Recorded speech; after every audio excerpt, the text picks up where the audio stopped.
हनुमान जी ने कहा कि आप आज्ञा करो।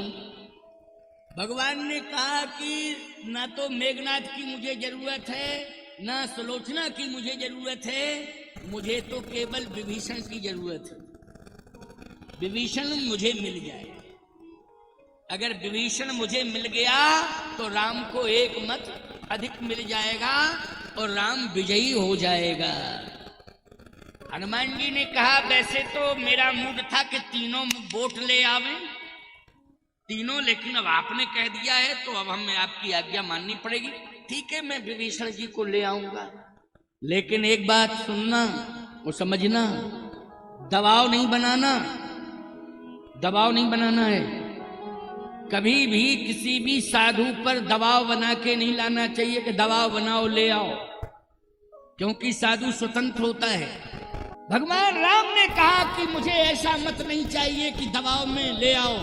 दबाव में यदि तुम मत को ले आओगे, चाहे वो संत मत ही क्यों ना हो, अगर प्रभावित करके दबाव बना करके विभीषण को मेरे पास लाओगे तो याद रखना ये राम की नीति के विरुद्ध है। राम की नीति के विरुद्ध है। राम तो उसे चाहता है जो राम को सहज में ही स्वीकार कर ले और राम के प्रति आस्था हो, श्रद्धा हो, तब राम स्वीकार करता है। पहले विभीषण की श्रद्धा देखना, विभीषण की इच्छा देखना क्या है। अगर उसकी इच्छा और मेरे प्रति अगर उसकी श्रद्धा है तो बस तुम जरूर मेरे तक लाना विभीषण को। हनुमान जी बोले ठीक है, अब आपने आदेश दे दिया, मैं जा रहा हूं। अब हनुमान जी गए सुंदरकांड की कथा। देखो भाई, थोड़ा सा हवाई सर्वे करना ही पड़ेगा, तो मैं चर्चा कर रहा था। हनुमान जी गए और हनुमान जी ने लक्ष्य बनाया कि हमें सबसे पहले सीता माता का पता बाद में लगाएंगे, लेकिन पहले विभीषण को खोजना है कि रहता कहाँ है। कौन? संत विभीषण।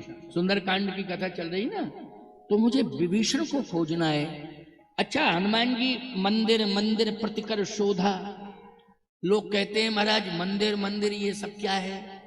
मंदिर मंदिर में इसलिए जा रहे हैं हनुमान जी क्योंकि मंदिर में ही तो साधु रहते हैं, संत कहाँ मिलते हैं बोलो? मंदिर में, आश्रमों में।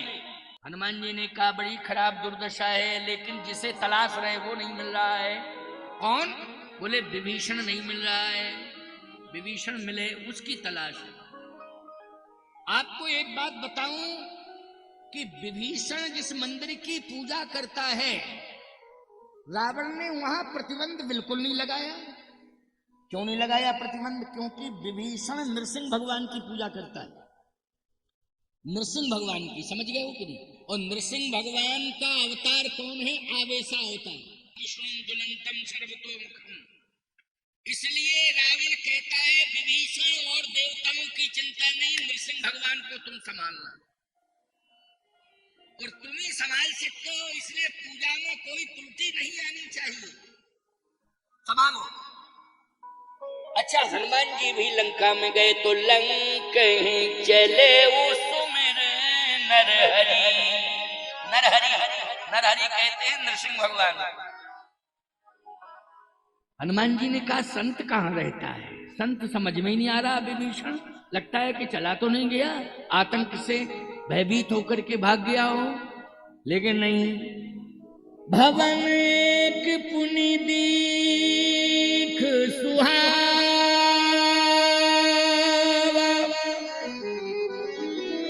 हरि मंदिर तहाँ भिन्न बनावा।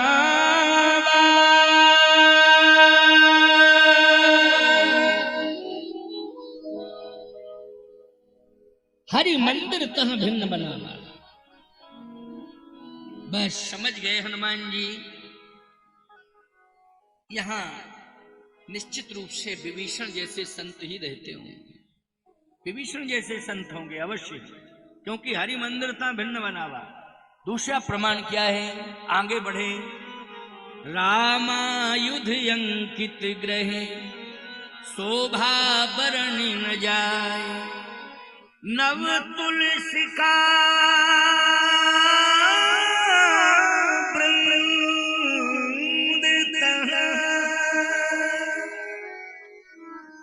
देख हरस कपीरा, नव तुलसी का वृंद ता देख हरस कपीरा।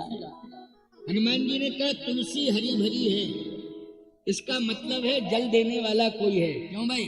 तुलसी जहां हरी भरी हो तो कन्फर्म है कि कोई ना कोई जल डालता है तुलसी में। अच्छा, एक नहीं, नव तुलसी का वृंद मानी समूह है, तुलसी ही तुलसी, और पूरी तुलसी हनुमान जी ने जहां निगाह डाली हरी भरी। हनुमान जी ने कहा निश्चित साधु रहता है, संत रहता है, विभीषण ही होगा। निश्चित संत रहता है, संत रहता, मुझे जरूर वहां समीप में पहुंचना चाहिए। हनुमान जी जब पहुंचे तो दीवाल जो भवन की थी ना, जहां विभीषण सो रहा था, वो दीवाल राम राम राम राम राम राम राम राम दीवाल बोल रही थी, दीवाल से आवाज आ रही थी। सोचो जरा कितनी भक्ति की है उसने, कितना भजन किया है कि दीवाल जो जड़ है राम नाम के प्रभाव से उसमें चैतन्यता आ गई, वो दीवाल भी राम राम राम राम राम। हनुमान जी ने कहा गजब है भैया, बहुत ऊंचा संत है वास्तव में। जहां अंदर दीवाल के अंदर संत रह रहा है, सो रहा है, दीवाल राम राम राम राम राम राम कह रही। हनुमान जी ने अपने मन को समझाया और कहा मन, अब तू संतुष्ट हो गया कि नहीं? जिसकी तलाश में कर रहा था आज वो मिल गया है। मन, आज तेरा कार्य पूरा हो गया। भी नहीं, मन कहता है जब संत आपकी बात मान जाए तब।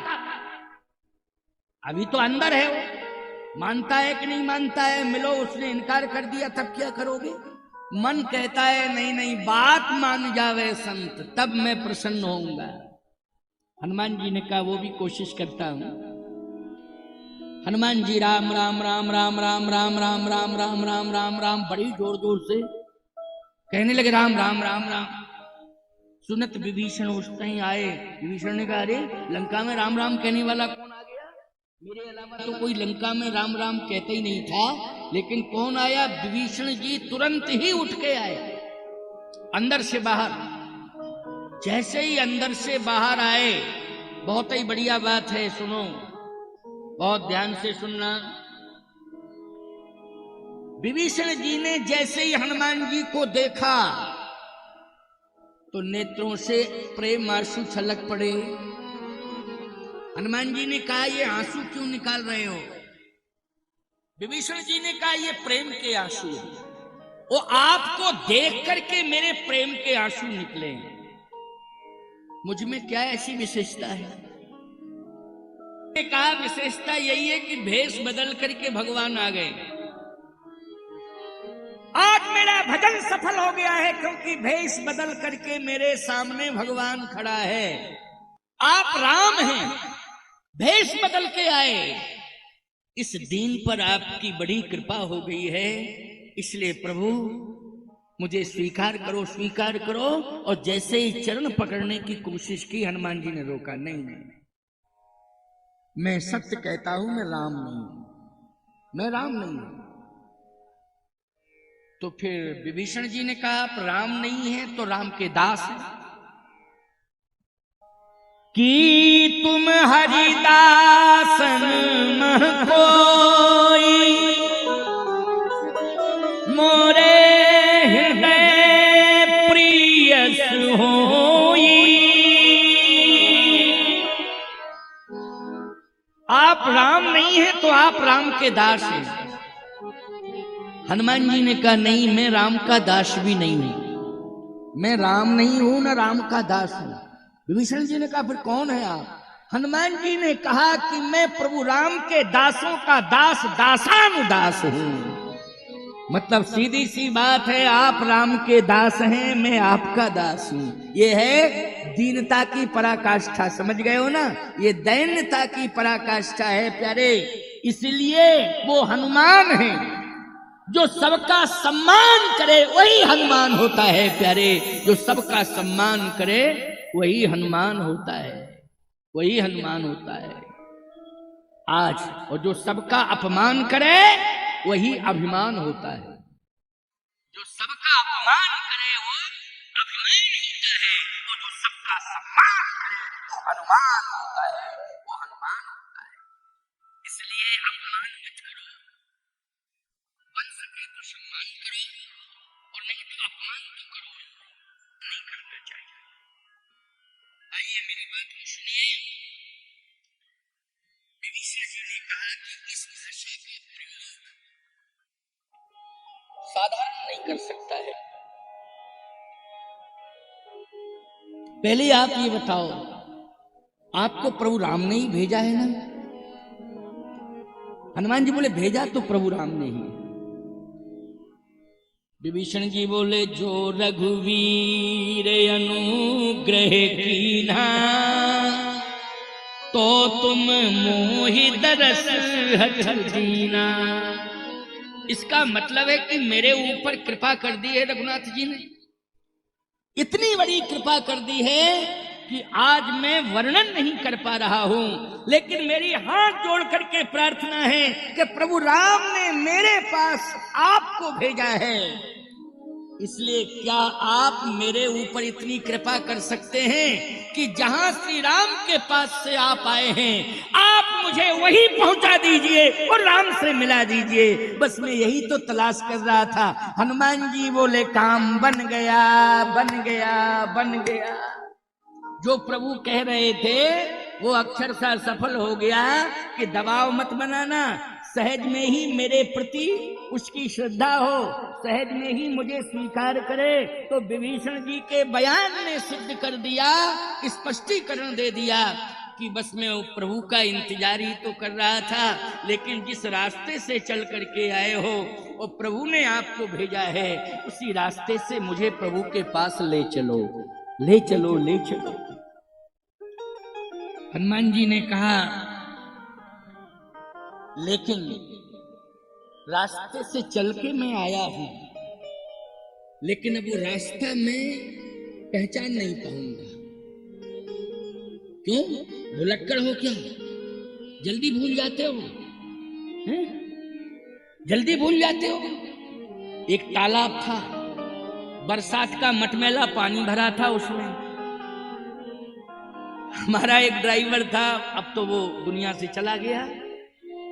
जब वो आया मेरे पास में और थोड़ा ज्यादा बूढ़ा हुआ, आंखें वैसी हुई, तो तालाब में पानी मटमैला भरा हुआ था बरसात का। वो गाड़ी उधर ही ले जाए। हमने कहा कहाँ ले जा रहे हो? बोले नई नई सड़क डली है अभी महाराज। हमने कहा रुक जा, रुक जा, उतर जा भैया, तुझे मटमैला तालाब का भरा हुआ पानी नई सड़क लग रही। अगर मैं टोकता नहीं, विश्वास में बैठा रहता, तो आज मैं कथा नहीं कहता। क्योंकि बड़ा गहरा तालाब था, वो भारी भरा हुआ बरसाती पानी भरा था उसमें। तो कभी कभी ऐसा हो जाता है कि लोग पानी में ही सड़क बना लेते हैं। क्यों भाई? पानी में सड़क बना लेते हैं लोग। लेकिन सत्य तो यह है, हनुमान जी ये कहना चाहते हैं, क्यों कहना चाहते हैं कि मैं मार्ग भूल गया हूं, अब मैं मार्ग पा नहीं पाऊंगा। क्यों? इसलिए कि जब तक प्रभु राम की कृपा से मैं आया हूं और जब तक सीता माता की कृपा नहीं हो जाएगी, तब तक मैं वापस नहीं जा सकता हूं। इसलिए उधर से मार्ग दिखाने वाले राम जी, इधर से ले जाने वाली भगवती सीता है, उनका आशीर्वाद है, वही मार्ग देंगी। क्यों भाई? सही बात है कि नहीं? इसलिए आपसे मेरी प्रार्थना है कि आप में और हम में एक एक कमी रह गई है, इसलिए दोनों अधूरे हैं। क्या कहे? आपको सीता जी मिल गई। हनुमान जी बोले हमें प्रभु राम मिल गए, आपको सीता जी, लेकिन हमें सीता जी नहीं मिली है। आपको मिल गई, हमें राम जी मिल गए, आपको नहीं मिले। तो एक काम करो, मार्ग क्लियर हो जाएगा हमारे जाने का और तुम्हारे आने का, एकदम क्लियर हो जाएगा। तुम मुझे सीता माता से मिला दो, हम तुम्हें प्रभु राम से मिला देंगे, दोनों का काम पूरा हो जाएगा। नहीं, अभी दोनों अधूरे ही हैं, दोनों अधूरे हैं। तुम मुझे सीता माता से मिला दो, हम तुम्हें प्रभु राम से मिला देंगे। विभीषण जी ने क्या कहा जानते हैं? विभीषण जी ने कहा कि लगता है कि मार्ग आपके लिए तो शायद सुगम था, तब तो आप आ गए, लेकिन सीता जी तक पहुंचना, सीता माता तक पहुंचना, ये मार्ग बड़ा दुर्गम है। हनुमान जी बोले उर्गम दुर्गम से हम चिंता नहीं करते, तुम तो बता दो, हम चले जाएंगे, वो कोई दिक्कत की बात नहीं है। विभीषण जी ने कहा कि जहां रहती वहां तक तो पहुंच जाओगे, लेकिन उनके पास नहीं पहुंच पाओगे।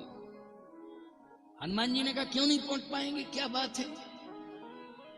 विभीषण जी ने कहा बात यह है कि जिस वाटिका में रहती हैं वहां एक बोर्ड लगा हुआ है और रावण ने लगवाया है कि इस वाटिका में कोई पुरुष प्रवेश नहीं करेगा रावण के अलावा, महिलाएं ही जाएंगी, राक्षसियां, रावण के अलावा। ये भी शब्द है उसमें, रावण के अलावा, रावण जाएगा, रावण के अलावा कोई प्रवेश नहीं करेगा, पुरुष प्रवेश नहीं करेगा, केवल राक्षसियां करेंगी। हनुमान जी ने कहा कोई बात नहीं, तो तुम कैसे जा पाओगे? हनुमान जी पहले ब्राह्मण बने थे, फिर बन गए बंदर। बोले बंदर तो जा सकता है, अब बंदर को जाने में क्या दिक्कत है? क्या ऐसा बोर्ड कोई रावण ने लगा रखा है तो हम बोर्ड और फेंक देंगे सब? अच्छा, बंदर के लिए तो कोई प्रतिबंध है ही नहीं, जा सकता है, वो बगीचे में तो जा ही सकता है बंदर, उसका तो अधिकार है। विभीषण जी बोले अरे रूप भी बदल लेते हो, ये बंदर कैसे बन गए? बंदर कैसे बन गए? हनुमान जी बोले आप ही जैसे संत हैं कि नारद उन्हें श्राप दिया, उनके कारण बंदर बनना पड़ा। क्यों भाई बंदर बनना पड़ा? कपि आखिर तुम कीन हमारी, करें की सहाय तुम्हारी। नारद जी ने भगवान को श्राप दिया था कि बंदर मुझे बनाया, बंदर ही तुम्हें मिलेंगे और वही तुम्हारी मदद करेंगे, इसलिए हमें बंदर बनना पड़ा। कोई और ने नहीं बनाया है, एक साधु के श्राप ने ही बना दिया है बंदर, इसलिए मैं बंदर बन गया हूं। बंदर हूं नहीं, लेकिन बंदर बन गया हूं। अब बंदर बन गया हूं तो बन गया हूं। तो विभीषण जी ने कहा कि बंदर कब तक बने रहोगे? हनुमान जी ने कहा अब तो एक बार बन गया हूं तो बन गया हूं। अच्छा, बंदर से तो डर लगेगा। हनुमान जी बोले मैं ऐसा बंदर बना हूं कि मेरे पास जो जाएगा सबका डर समाप्त हो जाएगा, ऐसा बंदर बना हूं। ऐसा बंदर नहीं कि हमें देख के लोग डरें, बल्कि हमारे पास आकर के दुनिया का डर समाप्त हो जाएगा। बोलो ऐसे ही बंदर हैं कि नहीं?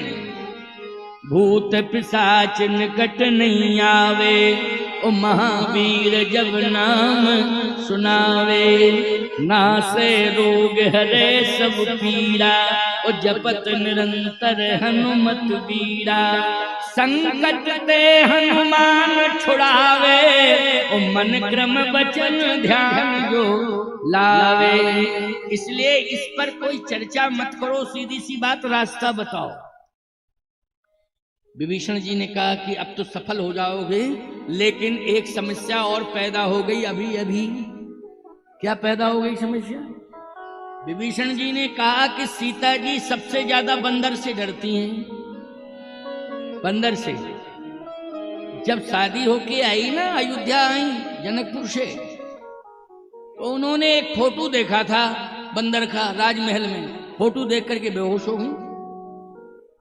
विभीषण जी ने कहा जब फोटो देख करके, चित्र देख करके बेहोश हो सकती हैं जानकी जी, तो आप तो ओरिजिनल बंदर हो, और वो भी चित्र नहीं विचित्र है, विचित्र।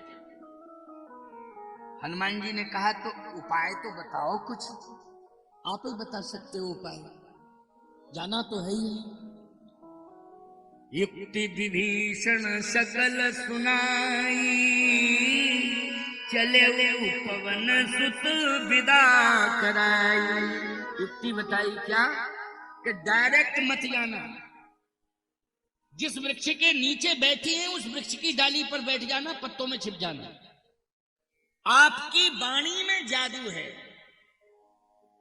आपने वाणी से जो मुझे राम का नाम और राम की कथा सुनाई, तब हनुमंत कही सब राम कथा निज नाम।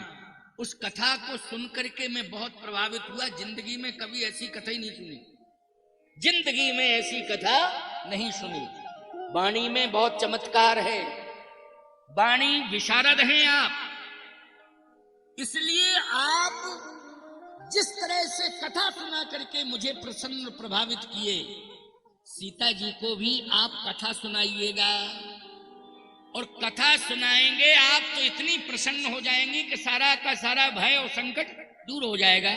तो सबसे पहले आप कथा सुनाना। हनुमान जी ने कहा कथा तो हमारा मुख्य विषय है, इसलिए मैं कथा सुनाऊंगा। आपने कह दिया तो और सुनाऊंगा। अब हुआ क्या प्यारे, सुनिए जरा। हनुमान जी गए और जैसा बताया था विभीषण जी ने कि छलांग लगाना, सीधा वृक्ष की डाली पर बैठ जाना और कथा सुनाना। हनुमान जी जैसे ही डाली पर बैठे तो वास्तव में सीता जी की तो स्थिति बड़ी विषम है। कैसी विषम है? केवल अस्थियां हैं शरीर में। कृष्ण तन, कृष्ण तन का अर्थ क्या है? हड्डी हड्डी दिखाई दे रही है।